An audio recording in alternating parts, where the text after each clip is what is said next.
نشر الفنان المصري صلاح عبد الله قصيدة باللغة العامية ينعي بها نفسه بعد وفاته بعد تعرضه لأزمة صحية في الساعات الماضية. وبدأت القصيدة بلما مت عملت إيه، كان نفسي أشوفكم بس ما قدرتش أشوف لأني مت، بس وحياة ميتينكو والكلام بيني وبينكو، لما مت زعلتوا عليا قد إيه، يوم يومين 3 بالكتير مش بلومكم، ده أنا عايزكم تعيشوا يومكم، صدقوني يومين كتير، كفاية يوم أو نص يوم أو ربع يوم أو ربع ساعة فقط لا غير، مش مهم، المهم لما تشوفوا صورتي أو تيجي سيرتي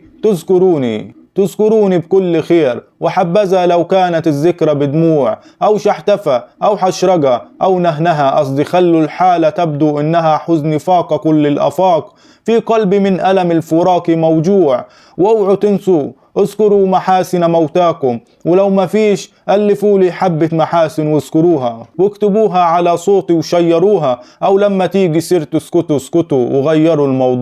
وغيروا الموضوع لأني للأسف لسه حي، لسه بهرب من اللي فات، لسه خايف من اللي جاي. كما كشف أيضا الفنان الكبير صلاح عبد الله عن تعرضه لوعكة صحية خلال الساعات القليلة الماضية، وعن معاناته من نزلة برد شديدة، وكتب عبر حسابه الرسمي على فيسبوك: نزلة برد شديدة بتشاور عقلها تنزل تغزو جسمي بكل تقلها، يا خلق حد صالح يناشدها يقول لها إن عظم صاصة ما عادش حملها. وبس لحد هنا نكون وصلنا لنهاية الفيديو، وما تنساش تشترك في القناة وتفعل زرار الجرس عشان يوصلك إشعارات بفيديوهاتنا الجديدة. السلام عليكم.